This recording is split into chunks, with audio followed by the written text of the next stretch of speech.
Assalamu alaikum wa rahmatullahi wa barakatuh. Alhamdulillah wa salatu wa salam ala rasulillahi sallallahu alayhi wa sallam.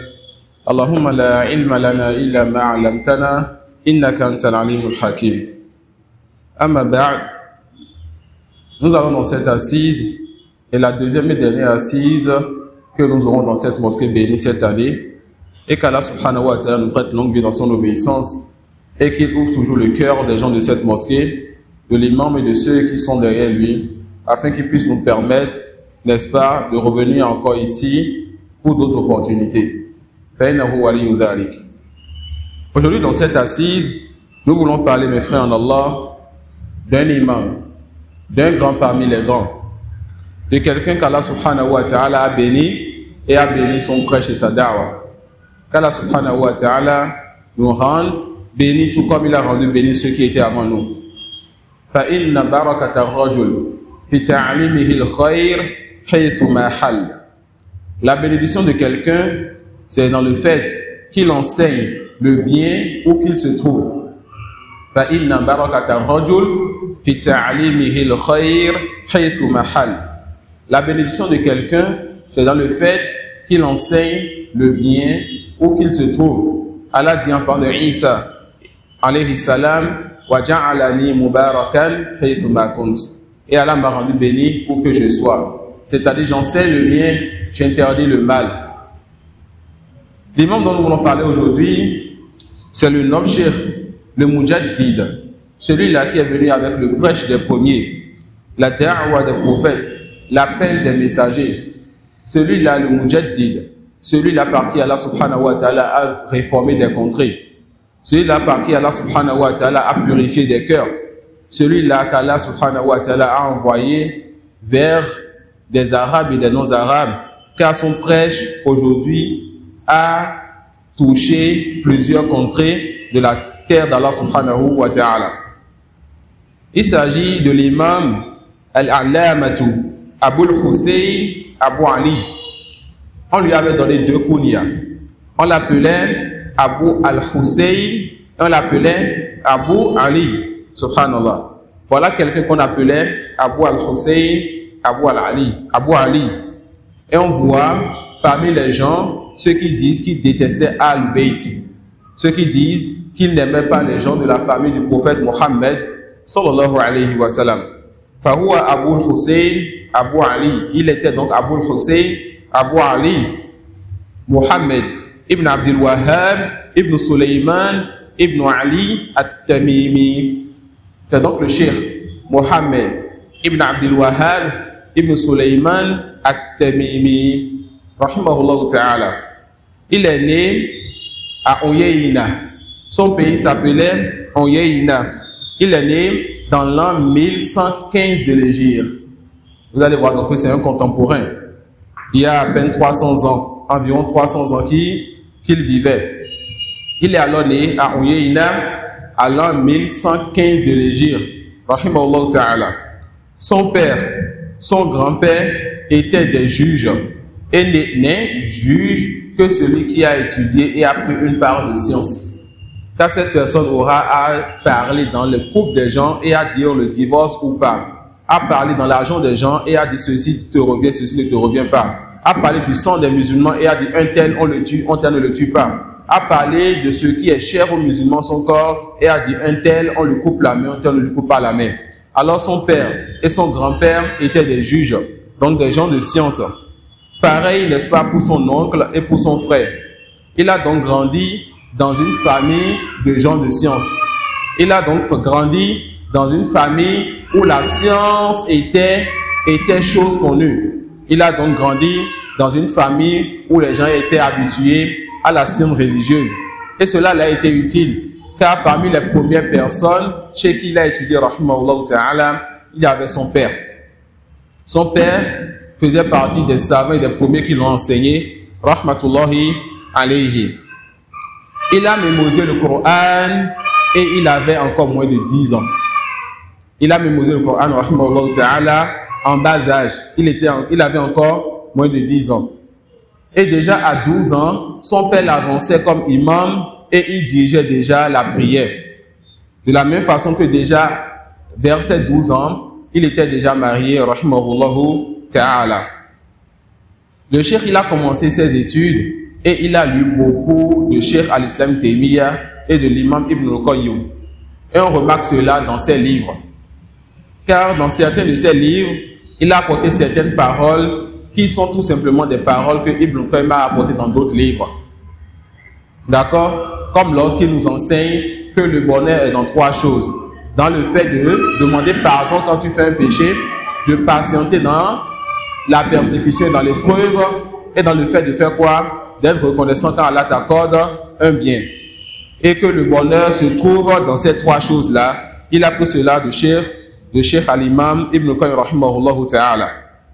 Alors il a étudié, il a commencé avec son père, il a fini la mémorisation très jeune, et il a beaucoup lu de ces 2 grands savants. De ces 2-là, qu'Allah il a béni leur science, rahimahumullahu jami'an.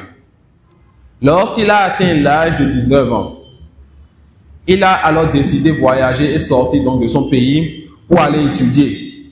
Sachant déjà la situation de son pays, des gens de son pays. Des gens qui adoraient les palmiers, des gens qui adoraient les tombes, des gens qui adoraient les djinns et bien d'autres parmi les choses qu'on adorait dans son pays.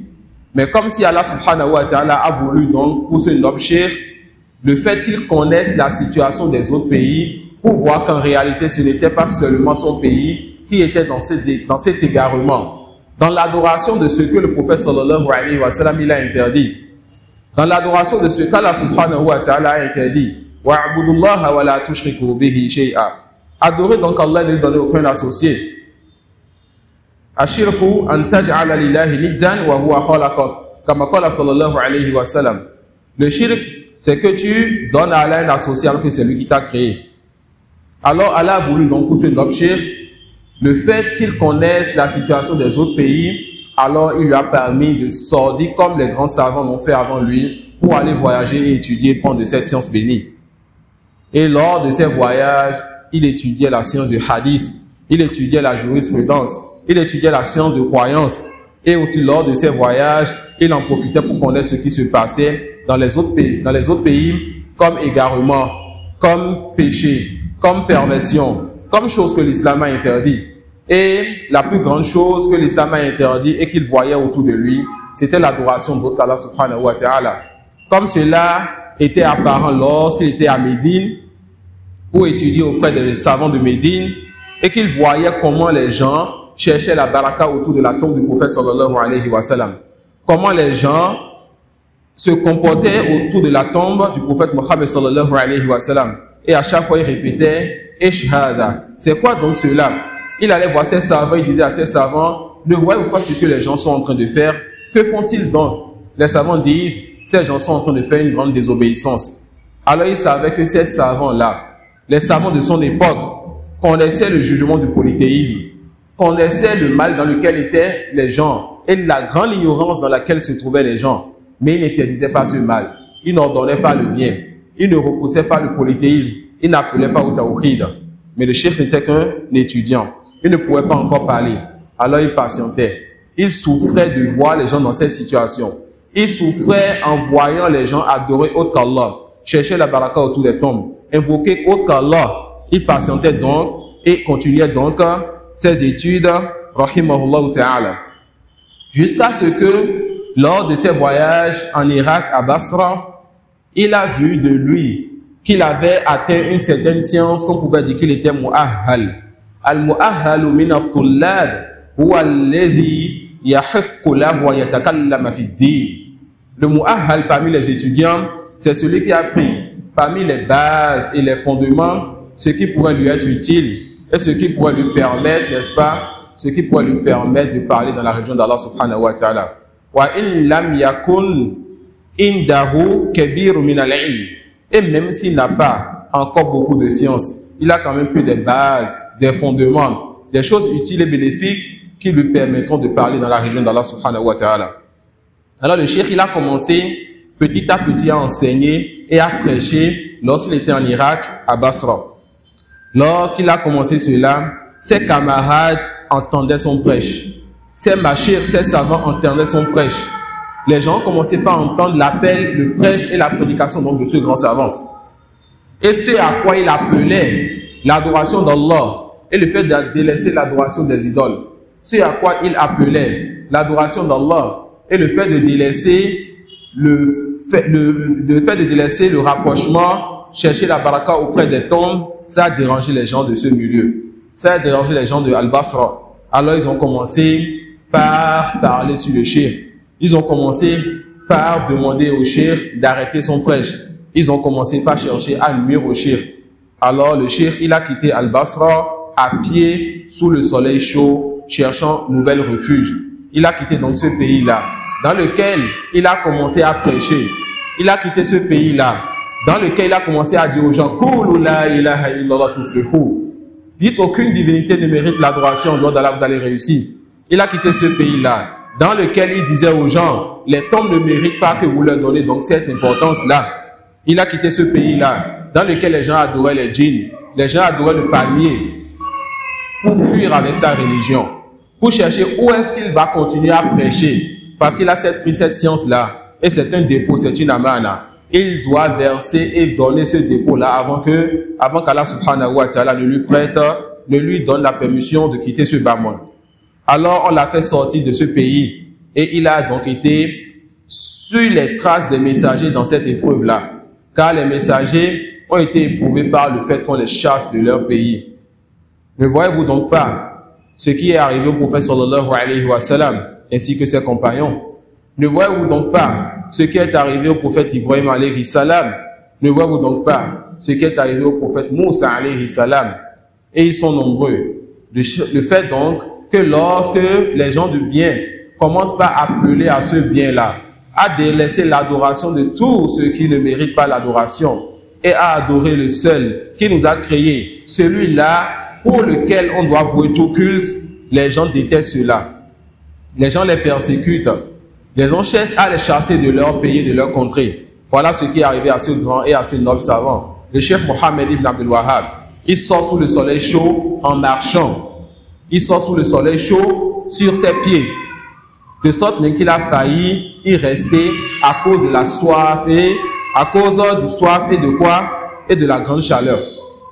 Mais Allah subhanahu wa ta'ala lui a permis celui qui va le transporter sur son chameau jusqu'à ce qu'il puisse se retrouver sur une nouvelle terre. Et ça a toujours été comme ça dans l'histoire de ce shirk. Chaque fois que l'épreuve lui vient, Allah lui donne celui qui va le soutenir dans cette épreuve-là. Et c'est comme ça quand Allah veut du bien pour ses serviteurs. Et qu'Allah veut bénir la da'wa de son serviteur.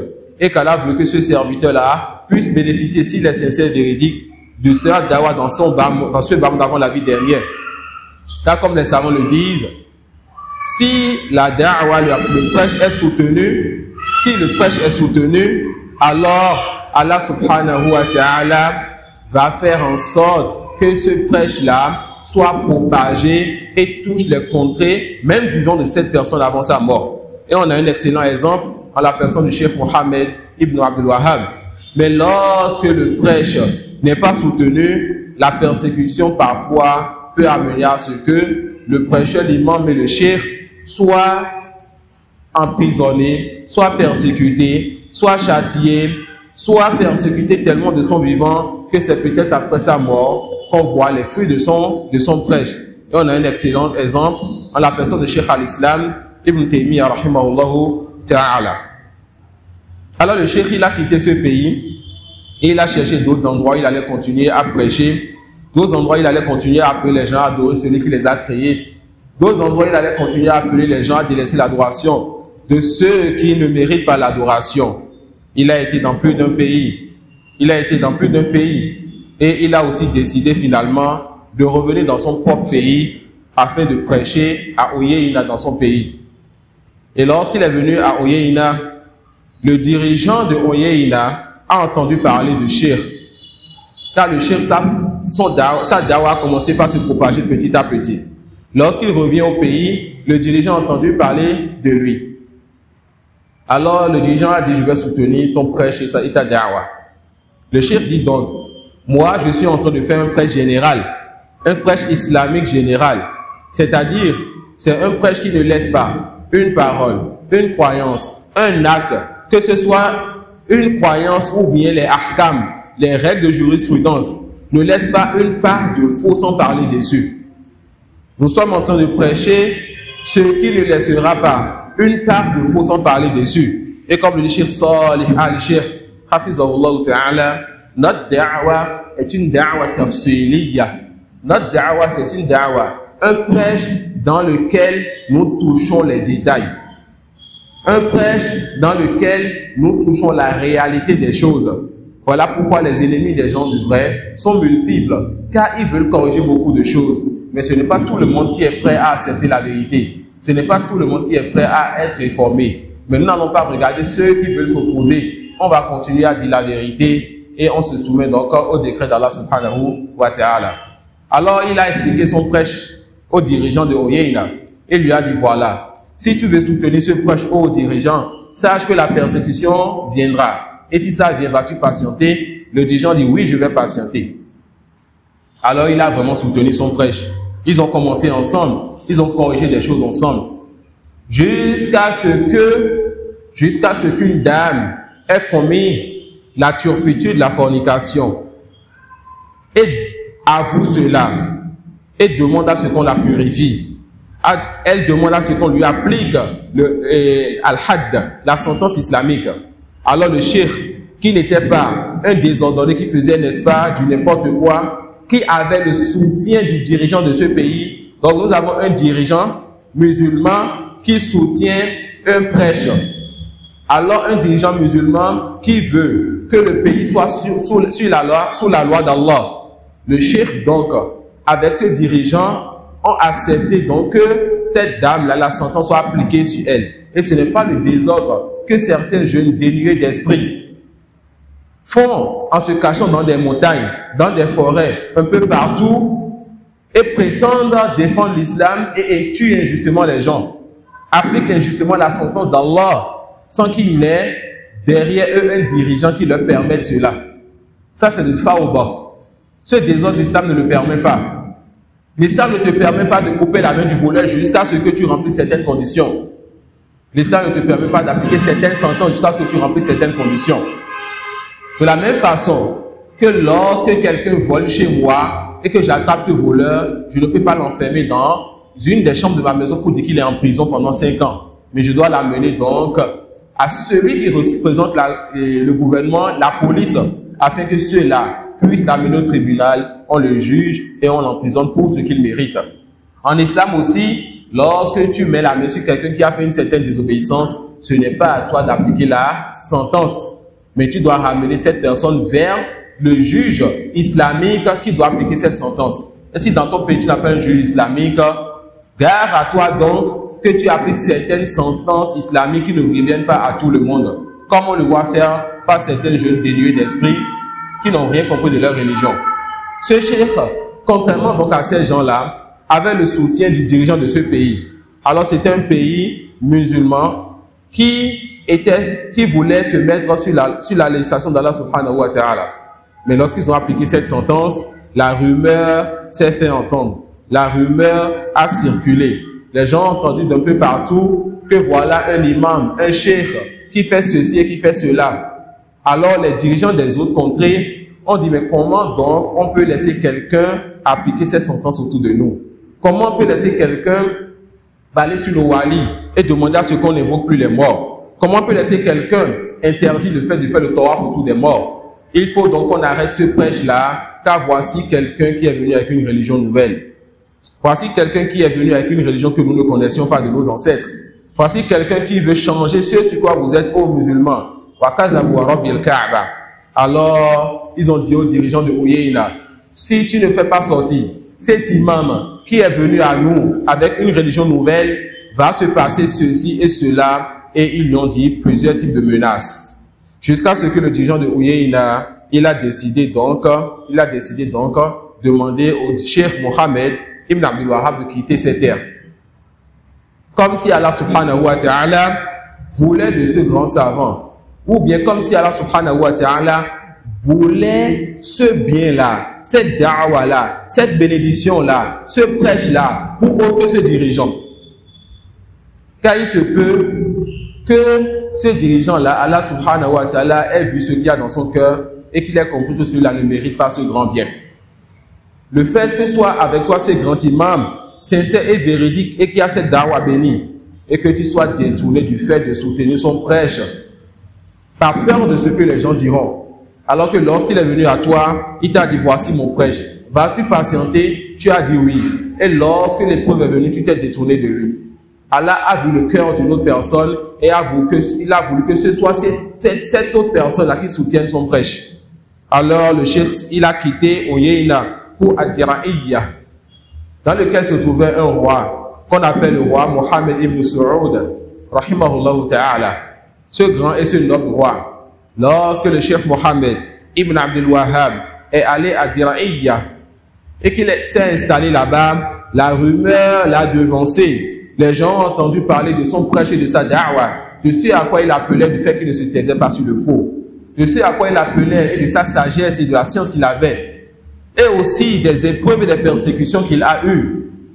Alors, subhanallah, la femme de ce grand roi et de ce noble roi va dire donc à son époux, voilà donc un chef, voilà donc une bénédiction qu'Allah a envoyée sur tes terres.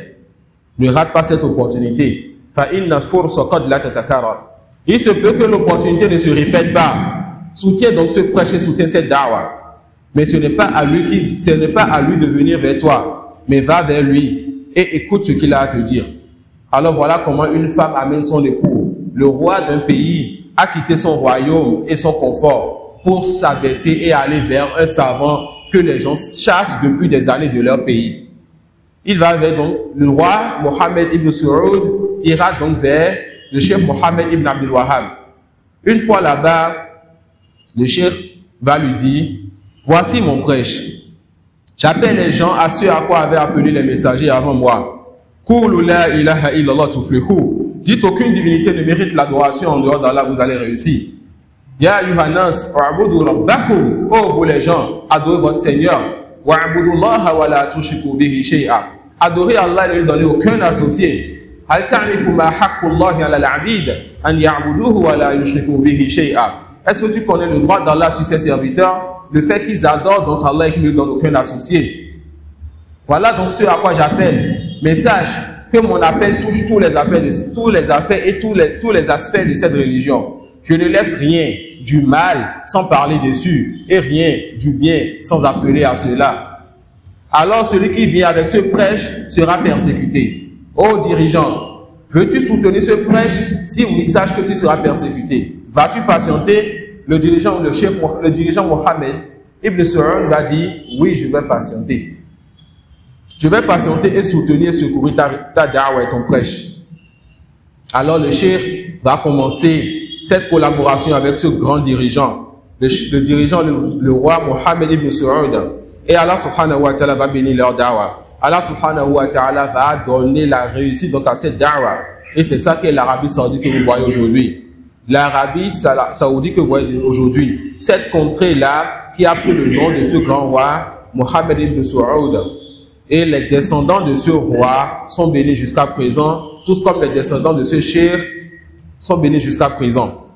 Qu'Allah subhanahu wa ta'ala bénisse donc la da'wa de ce grand roi, la da'wa de ce grand cheikh. Et qu'Allah subhanahu wa ta'ala fasse que cela puisse toucher tout ce qu'il y a comme maison et comme contrée sur sa terre.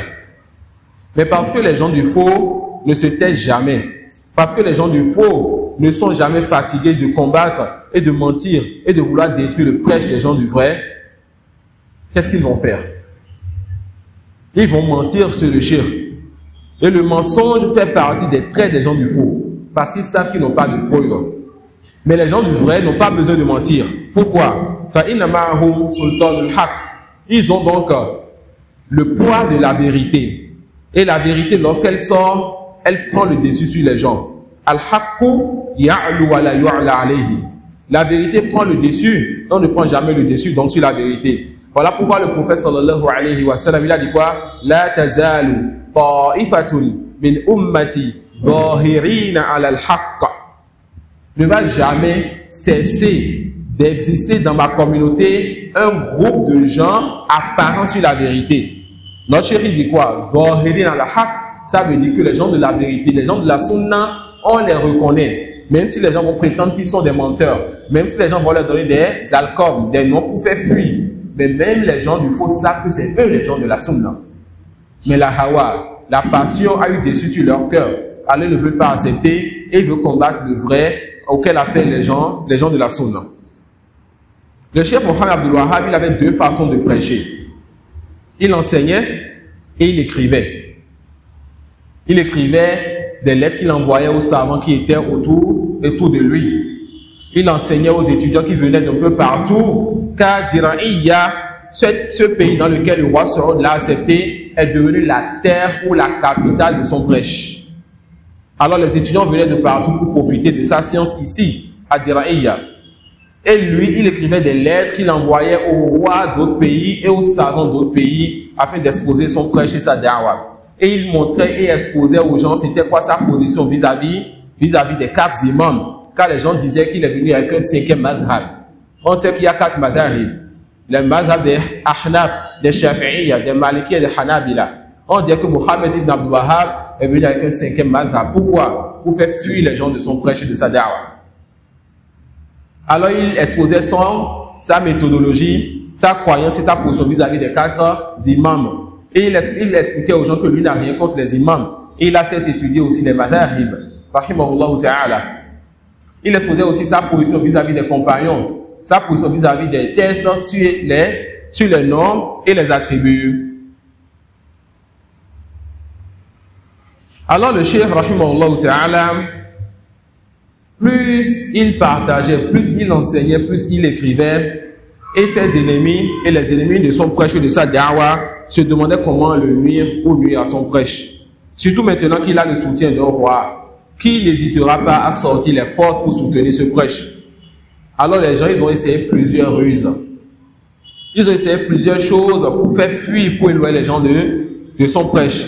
Et je vais toucher un point qui, depuis son époque à notre époque, continue donc de toucher les ignorants et ceux qui ne comprennent pas et qui ne connaissent pas sa réelle da'wah, son prêche. Les gens, ils ont commencé par dire que voici un wahhabi. Lorsque le cheikh Mohammed ibn Abdul Wahhab, il a commencé à prêcher et il a eu le secours, le soutien de nos dirigeants et que son prêche est devenu solide et que les gens ne savent plus comment le toucher, ils ont dit voici un wahhabi. Que voici un wahhabi. Et lui et ses étudiants, et ceux qui par la suite sont sur sa voie, ceux qui par la suite étudient ses livres qu'il a écrits, ils disaient que c'était des wahhabis. Beaucoup de personnes pensent que le fait de dire wahhabi, c'est tout simplement dire que la personne, elle étudie ou elle suit le cheikh Mohammed ibn Abdul Wahhab. Mais la réponse, non. Il y a quelque chose qui est caché derrière cela.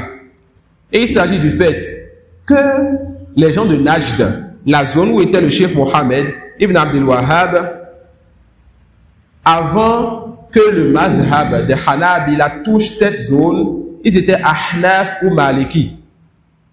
Et dans les livres des Ahnaf et des Malikiya, il y avait certains sujets et certaines mises en garde. Bien avant le cheikh Mohammed ibn Abdul Wahhab. Parmi ces sujets, le fait qu'on retrouvait dans leurs livres la mise en garde contre un groupe qu'on appelle les Wahhabiyya, avec soukoun sur le ha. Il y avait une mise en garde et une menace de fuir un groupe qu'on appelait les Wahhabiyya, avec soukoun sur le ha. C'était quoi ce groupe-là? Il s'agissait de ceux qui ont suivi un homme qu'on appelait Abdullah ibn Wahhab al-Rasidiyya. Abdullah ibn Wahhab al-Rasidiyya.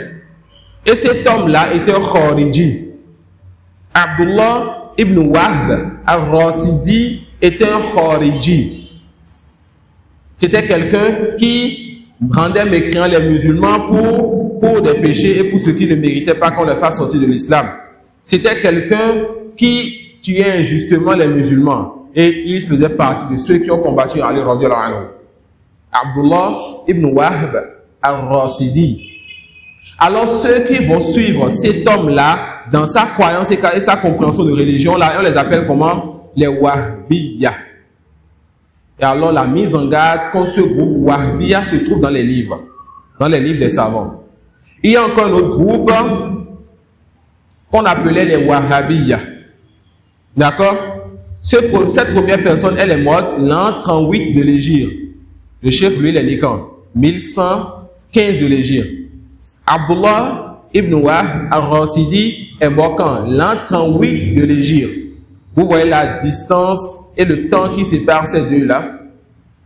Et l'autre était un Khariji. Et il a combattu Ali radhiyallahu anhu. Il y a encore un autre groupe aussi que les savants, ils ont cité dans leurs livres et ils ont réfuté, fait des mises en garde contre ce groupe qu'on appelle les Wahhabiyya. Il s'agissait de ceux qui ont suivi Abdul Wahhab ibn Abdul Rahman ibn Rushtum. Il s'agit de ceux qui ont suivi Abdul Wahhab ibn Abdul Rahman ibn Rushtum. Lui aussi, c'était un Khariji. Et il a fait beaucoup de désordre au Maroc. D'accord? Et il était d'un groupe Khariji qu'on appelait les Ibadiyya. Il était d'un groupe Khariji qu'on appelait les Ibadiyya. Et il est mort l'an 160 de l'Hégire. Le premier est mort l'an 38, le deuxième est mort l'an 160 de l'Hégire. Et toute personne douée de raison sait que le prêche et la da'wa de Cheikh Mohammed ibn Abdul Wahhab at-Tamimi est différent du prêche de ces deux précédemment cités. Mais comme les gens ont vu et les gens savent que dans les livres qu'on étudiait au Najd, on avait peur de ce groupe qu'on appelle les Wahhabiyya ou les Wahhabiyya. Ils ont dit quoi? Que le cheikh Mohammed ibn Abdul Wahhab at-Tamimi était quoi? Était un Wahhabi ou un Wahhabi. Pourquoi? Afin de faire fuir les gens de son prêche, afin d'éloigner les gens de son prêche. Et quand quelqu'un qui a lu voit que en réalité ces Wahhabiyya ou les Wahhabiyya étaient des anciennes personnes, des gens qui étaient d'une autre époque, on disait Cheikh Mohammed ibn Abdul Wahhab at-Tamimi faisait partie de leurs suiveurs. Et voilà comment ils ont fait sortir le nom Wahhabi qui est resté jusqu'à notre époque.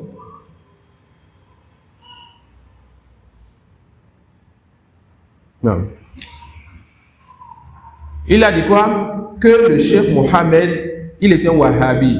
Et ce nom-là, on donne ça à ce cheikh et à ses suiveurs jusqu'à notre époque. Quand quelqu'un vient pour dire, nous allons étudier le livre de Cheikh Mohammed, on dit ça c'est des Wahhabis. C'est qui les Wahhabis? Ils vous diront c'est ceux-là qui n'aiment pas les walis. Comment ils n'aiment pas les walis? Ils vont dire que c'est ceux-là qui interdisent aux musulmans de chercher la baraka auprès des tombes. C'est ceux-là qui interdisent aux musulmans de faire le tawaf autour des tombes. C'est ceux-là qui interdisent aux musulmans d'adorer autre qu'Allah. Alors nous dirons, comme l'a dit le poète, In kana tabi'u Ahmada mutawahhiba fa anna al-mukirru bi annani wahhabi tanazzulan.